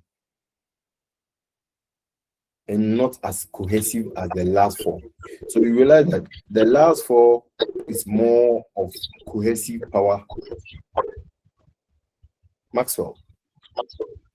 Yes. Okay. Sorry, sir. Yes. All right.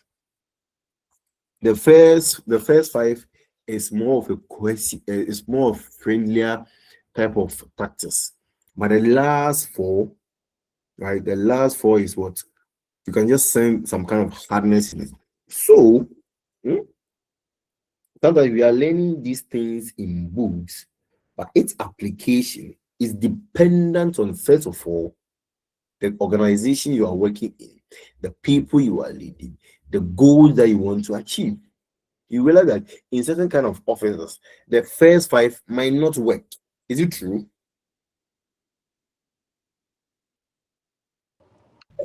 Yes, I know. The first 5 might not work.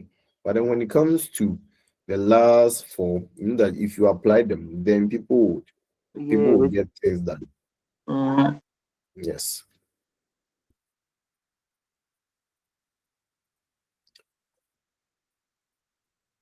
So there are also 3 main possible outcomes of leadership influence. Leadership outcome. Now, when you say the outcome of something, what do you understand by that outcome? Do we have everybody? The result. The result. What am I talking? The what? The result. The result. The results. Yes. The results. Now, before I move on to the next one, a leader convincing staff to accept change by explaining the benefit. What do you think this leader, what is the type of tactic that this leader is using? Leadership convincing staff to accept change by explaining the benefits.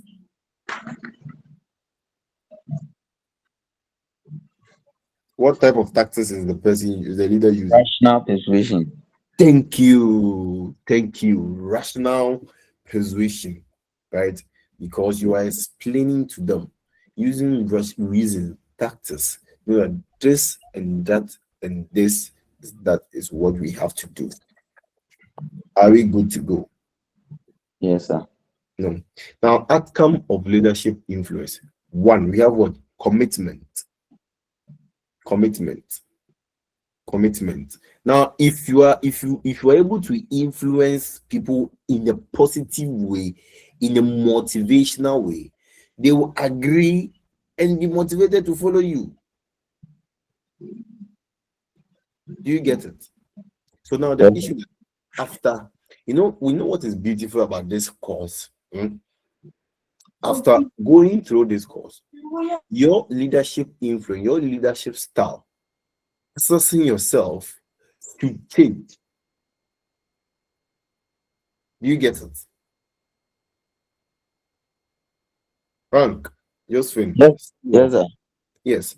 After going through, you realize what we are doing. Probably you're already practicing it.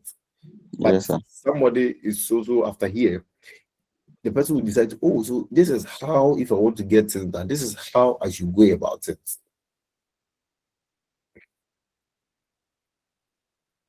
Yes, sir. First of all, one outcome is what? Commitment. People should agree and are motivated to what? To follow you. So what? You enthusiastically agree, the followers will just agree and demonstrate initiative and persistence while completing the assignment. So intrinsic motivation would energize good performance. And what is intrinsic motivation? What do you understand about intrinsic motivation?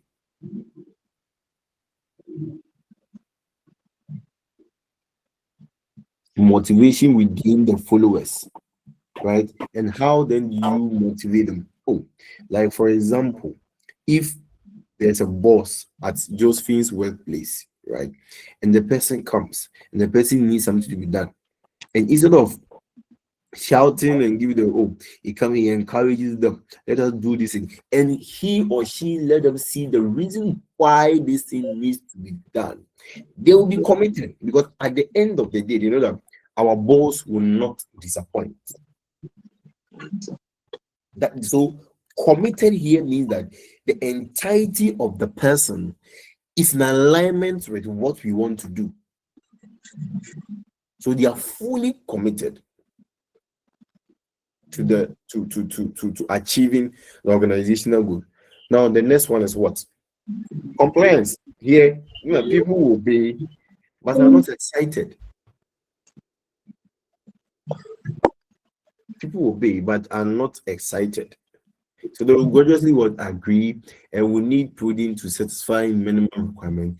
Very common, and most managers settles for this in today's world. Yes, people just go ahead. They want people to just obey them and get the work done. As in how the person feels, they just don't look at it.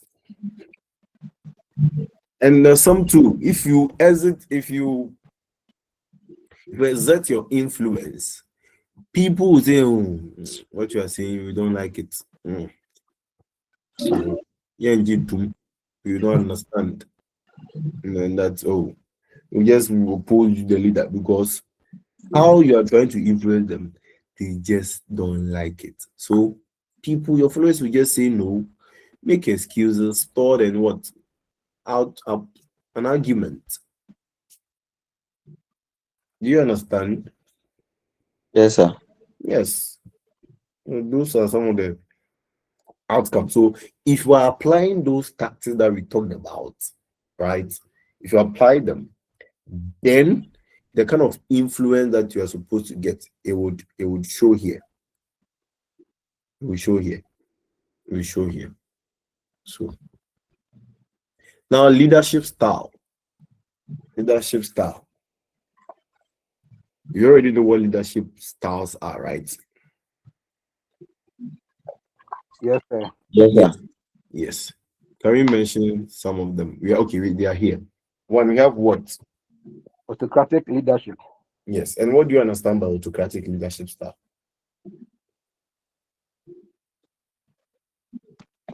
Say he talks and nobody.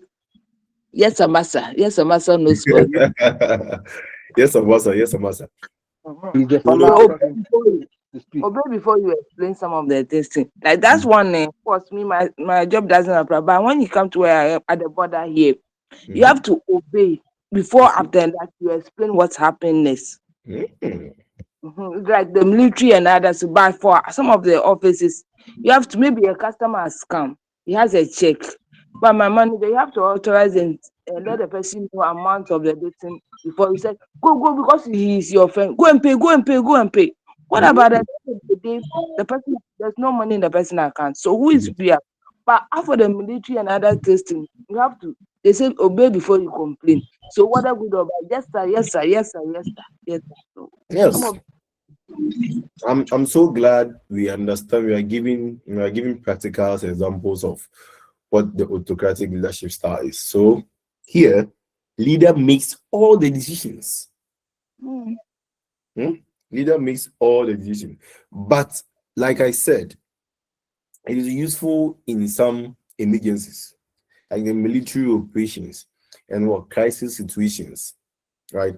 Because there are some situations that if you go and think that, oh, you are now going to ask your followers or like, then you are going to get different idea that at the end of the day, you might not even you might not even get the things that. So now the issue is that the kind of leadership style that you adopt would be dependent on, first of all, where you find yourself, situation you find yourself, what you want to achieve. Am I making sense? Yes, sir. Yes. So here you said that autocratic leadership style is centered on the what? On the boss. On the boss. On the boss. I'm the boss. No. And in this leadership style, the leader holds all the authority and what? Responsibility. The leader makes the decision, like I said, on their own without consulting the subordinates. They reach decision, communicate them to subordinates, and expect prompt what? Implementation. You have sat in your office, you've done all the decisions, then you come, you give it to me, and you expect that what I should give it to you, papa. So that is so. Autocratic work environment does not normally have little or no flexibility. It does normally have little or no flexibility. So in this kind of leadership, guidance, procedures, policies are all what? Natural additions of what? An autocratic leader. Statistically, there are very few situations that can actually support autocratic leadership. And some of the leadership that support this kind of leadership style include what? The one there. Do we see a familiar name here? Hello? Yeah, Donald Trump. Donald Trump. So in a way, by research, by statistics and all of that, Donald Trump or Trump organization is Donald Trump is naturally an autocratic person. You can just but that is a style, right? And it works for him and it gets things done. So then if we're a follower and you want to work with him, be ready to accept that style of leadership. It might not be good in some cases, but in some cases it gets things done. Sure. Are we there? Yes, sir. We Yes, also sir. have the democratic leadership. Now, democratic is a very common word in Ghana here. Yes. So here, employees also participate in decision making, and it encourages trust and creativity. So in this leadership style, subordinates are involved in making decisions, unlike the autocratic, and this leadership is centered on subordinate. So the input of the subordinates are very important. But then at the end of the day, the final decision is in the leadership. It's in the leader's hand. But then before he or she will do that, you get input from a subordinate to let them know that this is what we want to do. Then at the end of the day, he will delegate authority to other people and determine work projects.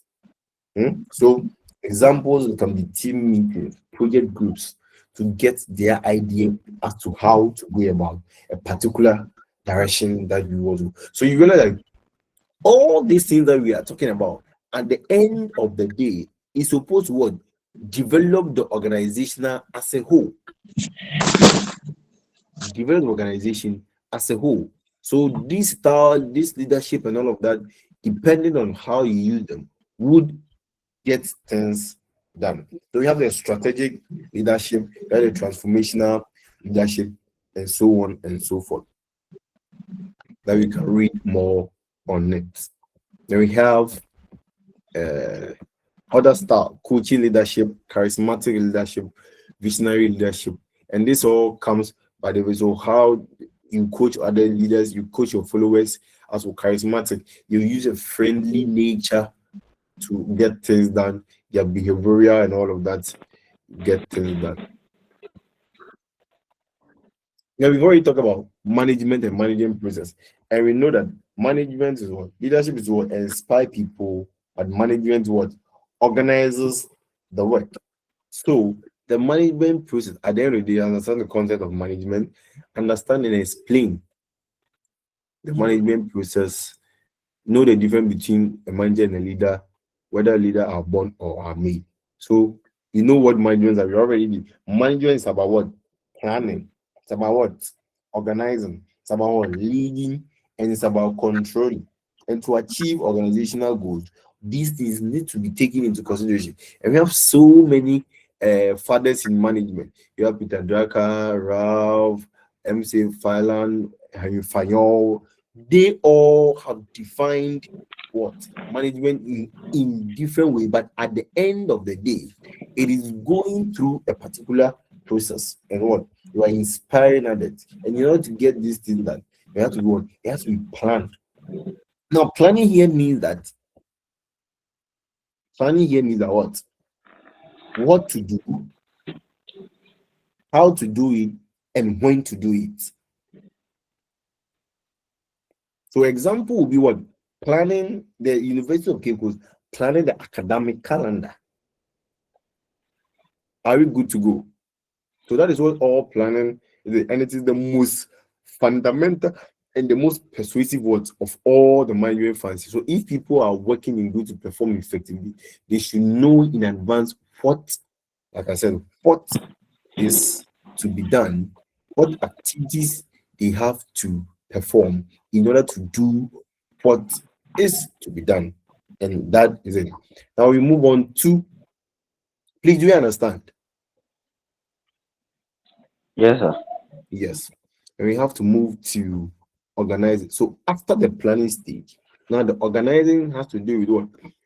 Involve identification of activities required for the achievement of the goal. What you have planned for, how then do you achieve them? How then do you implement the plan? So how and what are some of the things that you can do? You assign tasks to people.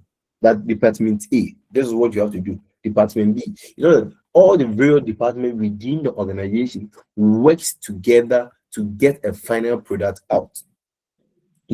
There's what group activities, you delegate authority. So getting departmental tools and rules. Directing also has to do with what? Motivating the employees, giving instruction, and supervising the work. Are we there? So if you don't direct them as to what to do for them to contribute efficiently, what you want to achieve might not be achieved. So head of department guiding lecturers as to what to do. Now controlling him is that although you have all those things in place, it does not end. Although you have all this, it doesn't. So you have to monitor performance, then correct errors. So where there are errors that needs to be corrected, you correct them. So then you control here also means that you are checking to see if targets are being met, if the role that you assign to department A, department B, department C, are they actually doing it? And management process is universal. It's a continuous activity. It's a learning process. Right? And I'm sure most of you apply this thing in their work at your workplace. Frank, you are familiar with this, right? Yes, sir. Yes. I'm familiar with this one. And so that is how it works. So all these things are working together to ensure that what we develop the organization. So there are some differences between a manager and a leader. You have already established that from the first point. So managers and leaders are often referred to as what? They are what? Synonymous. So we have managers give what? Answers, but leaders do what? Leaders do what?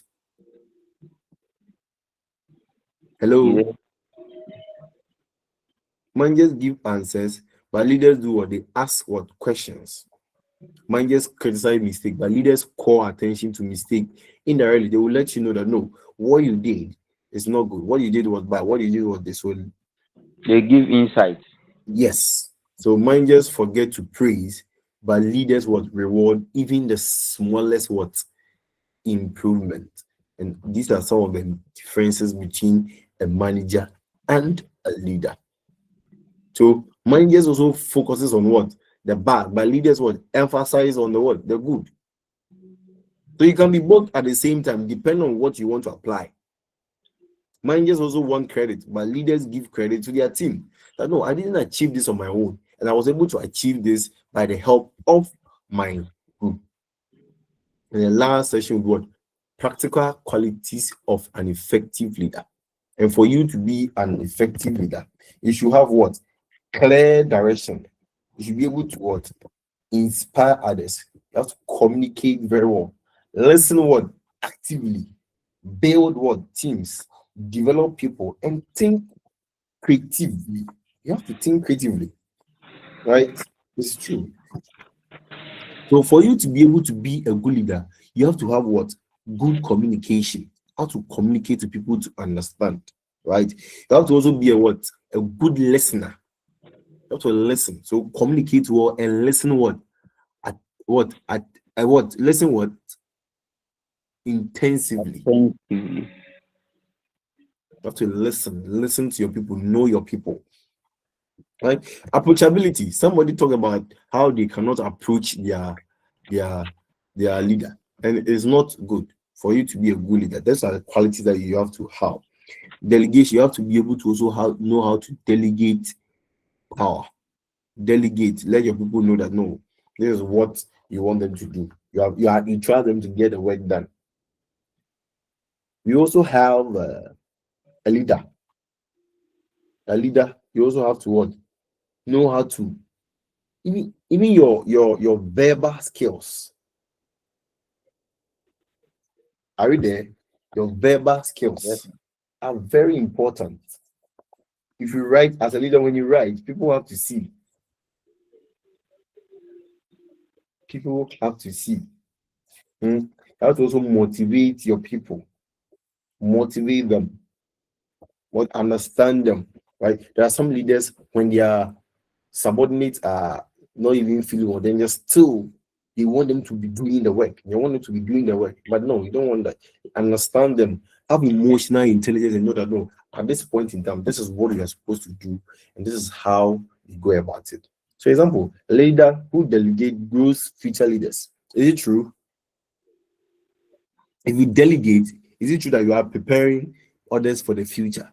Because you Yes, are sir. giving them a responsibility. Frank, do you normally do this? Yes, sir. We do it right now. One of my team is around Banda, and I'm not there, but they are Mhm. able to do everything as if I'm there. So Okay. my boss, even if I'm not at the site, they work perfectly, and that's why I'm even able to pursue this distance program. Okay. Okay. Please, are we all getting it? Because if you want to be, yeah, let's give a thumbs up. Yeah, because then if you prepare them, if you train them, if you let them know that you trust them to do the work, then they will be able to perform greatly. And when you're not there, even when your bosses come, it will be as if you are the one that did the work, right? So here, work to develop as a leader, you have to work to develop your people. Because if Frank has not developed his followers, he will not be able to be here to be listening to more tips in order to go back and perform better. Yes, sir. Yes. Yes, yes. So a leader to have to have the ability to, I've already talked about it, ability to what? Think what? Creatively.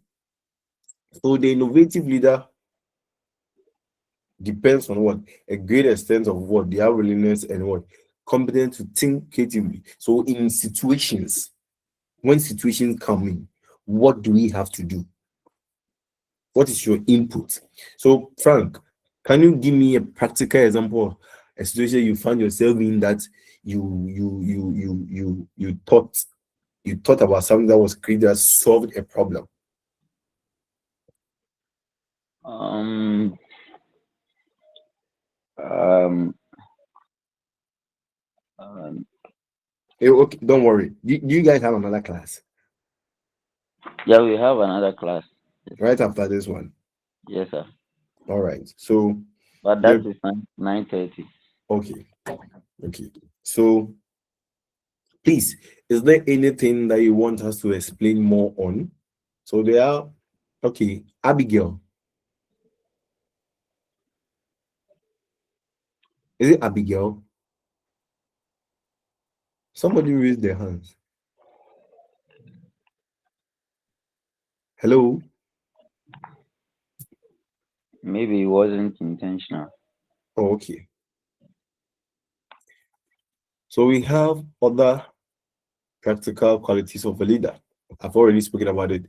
Communicate very well. Show clarity in giving instructions and information. So as a leader, you don't have to be you don't have to be giving chicks. Hmm? Yes, Do sir. you get it? Some, Yes, some sir. people some people give cheek. Communicate very well. Show clarity in giving instructions and information. Share information. Use what? Interactive communication. Use interactive communication and so on. Be approachable. I've already talked about the delegates and so on and so forth. Read. Be a good teacher. Somebody is raising Abigail. Is there any question?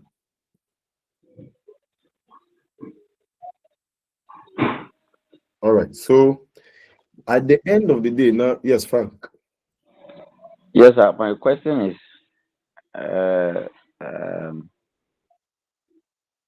if um, someone is working for you, like your subordinate, Mhm. maybe during the weekends, out of working hours, the person goes somewhere else to do something else that is not related to your work, and uh, he or she sustains an injury. Mhm. Are you responsible to take care of him, or you can just volunteer? So Or now you are saying that the person did something not relating to your work, yes, sir. right? And now the person has gotten hurt, but the Yes, person is your subordinate, yes, sir. right? Although the person has disobeyed you or have gone to do something that is not relating to your work, Yes, what is sir. the value of the subordinate? Do you see value in that subordinate? Yes, sir. Yes. So if you do not empathize with the subordinates, right? And Yes, let sir. them know that, oh, even though what you did is not with is not relating to our work, but then, but then, because you are important to the organization and all of that, you as a manager, you have to just help the person, but you let them know that no, you have done this, let them know that what they've done is wrong, but then you're also helping them to develop them because at the end of the day, you want to achieve something together. Sometimes it hurts, but then this is a personal decision that you have to take. Okay, sir. Please, do you understand? Yes, sir. Thank you, Yes, sir. yes. It's a personal decision that you have to take. Yes, sir. All right. Thank you very much. You're welcome. Mm.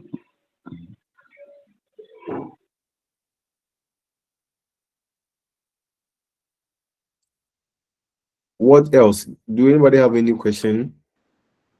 Yes, sir. Yes, Madam Abigail.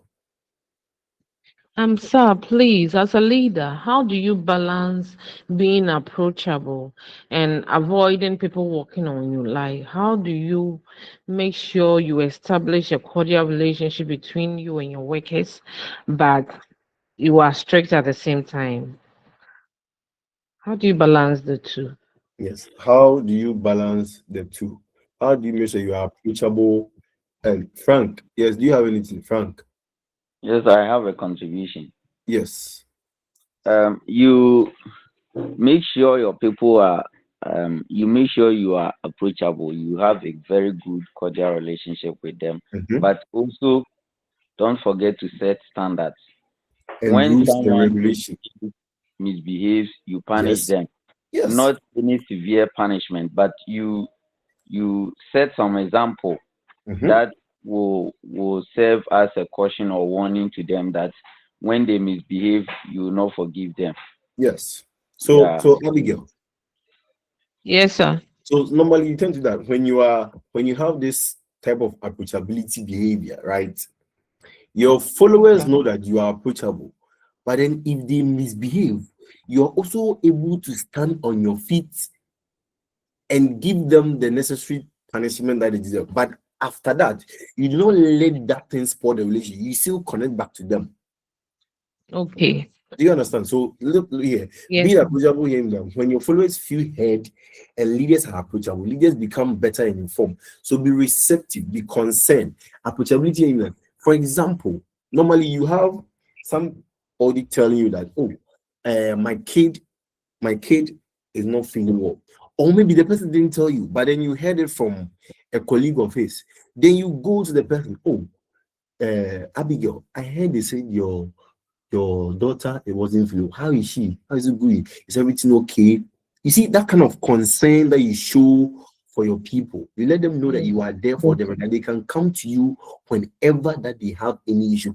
But at the same time, too, when things need to be done, right? You apply the rules, you apply but in a friendlier manner. That you let them know that oh, this is the target that you want to do. But you don't have to overdo them, right? You don't have to. You Okay. always have to set boundaries. You always have to set boundaries, but then let them know that what they can come to you whenever that they have any issue at all. Do you get it? Okay. Yes, Yes, sir. Samuel. Yes, I have a personal experience which I want to Okay, share. And I think there's this manager I work under. okay, And outside workplace in town, we are like brothers. okay. And he is a mentor too. Yes. But then when it comes to work, me that I'm close to him, the way when it comes to work, the way he's very strict on me, and he's the kind of manager that he's very strict. But when they want to transfer him from your this thing, all the staffs are not happy that he's being transferred. Uh-huh. In a So, sense that he will make you work, and okay. even when he becomes hard on you, after work, he will call you and he will go and sit somewhere with you and will do you fine too. So you see, so in this case, it's like the person is So sometimes when he's even hard on you, okay, you understand. you feel very bad, but at the end of the day, he has a way to calm you down again to win you to his side. Yes. So this, for example, if the person, let's say Monday, right, the person was very hard on you, then you the fellow be like, ah, is it not this person? Is it not my friend? No. Then he will call you behind the scenes and say, oh, Charlie, I had to do that and all of that. But you know that you have to get the work thing that you say, okay. The next Monday, Tuesday, you come the same behavior. Hey, do this, hey, do that, do this, do this. You in your mind, you understand that oh, it is because of the environment that you happen to find yourself. That is why the person is behaving. But then outside the workplace, he's approachable, right? And he's concerned. But then you see, if you don't draw the line between being approachable and getting things done, your followers will take advantage of you. Do you understand? So the approachable means saying that you are concerned about them. You are receptive. They can come to you and all of that. But then when something needs to be done, you get it done. Abby, Yes, sir. are you getting it? Yes, sir. And I don't know where you are working, but I'm sure you might have had such an experience before, right? But then you see, when it Yes. comes to, I don't mean to, but then when it comes to sometimes ladies in authority, there is something about ladies in authority that even with the guys, you just don't understand. I don't know if people have such an experience. Yes, you can talk.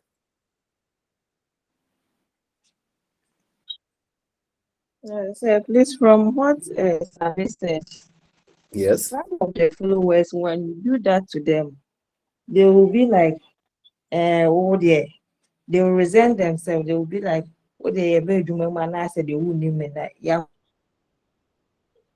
Uh-huh. Hello. She's having a network problem.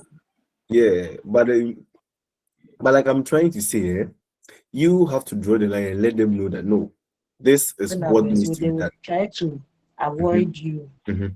after work. No, no. What you need to let your followers understand. Hello, I'm here. What you need to let your followers understand that at the end of the day, what do we want to achieve?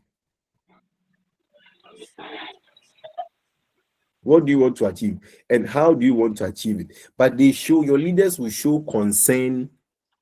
They show concern in other matters, sometimes not even relating to what we are working on. You get it, right? I'm sure her network. Yes, yes. So that is it. Gifty has been laughing throughout this whole class. She has not said anything. Gifty.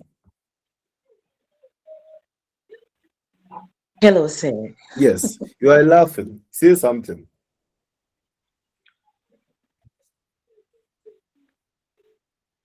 So we please, at the end of the day, we understand everything here, right? We know what organizational development is. We know the type of leadership style that's supposed to be adopted in order to achieve, if you need things done, how to go about it. So now we know that leadership and management are two sides of the same coin, right? They are two sides of the same coin. At the end of the day, we are all seeking to achieve something. Then management looks at the system while leadership drives change. So for organization to grow and survive, managers must learn how to what? To lead in order to get their goals achieved. So next week we'll be looking at some theories and models in leadership. The great man theory. What they are the people that have studied leadership, and they have come out with theory that can help us in any given situation at all as to how to go about it when we find ourselves in situations like that. So I will say thank you very much for today. It's been fun having you guys, and we are going to have a very, very, very, very fruitful uh, semester. Please encourage your other colleagues that if you know them that they should be joining. Is there anything anybody would want to add?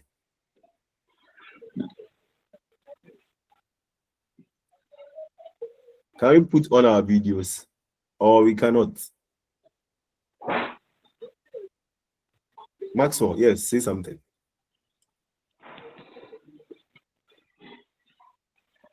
Hello, Maxwell. Yeah, hello, sir. Yes, do you have anything to say? No, yeah, I enjoyed your class very well. That's what I want to say. Like, the class has Thank been you really very much. Thank you entertaining. very much. Please, if you're reading anything and you don't understand anything, you can just my number. I think Okay. you have my number, right? You can just Yes, and so that when you meet next week, you pinpoint something. Then it's got Evans. Yes, sir. Yeah. Why are you laughing? Good morning once again, sir. He said, I have an interest at the part you spoke about ladies being in leadership. don't There's worry. not gender bias here, but it's my ladies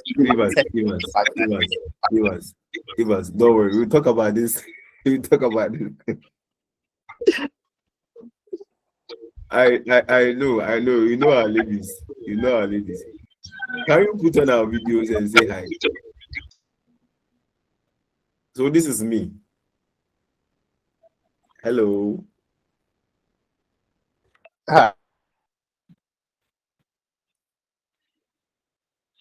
This is me. Can you see me anywhere? Yeah. Some people are still in their bed, so they don't want to show their videos. All right, please have a nice day. Yeah. Okay. Yes. Thank you very much, sir. Have a nice day. We'll meet this. Please read on the unit 2. Then we'll meet next week. Okay. God bless you all. And please go to church. Okay, thank you, sir. All right. Bye-bye. Bye. Bye. Bye. Bye.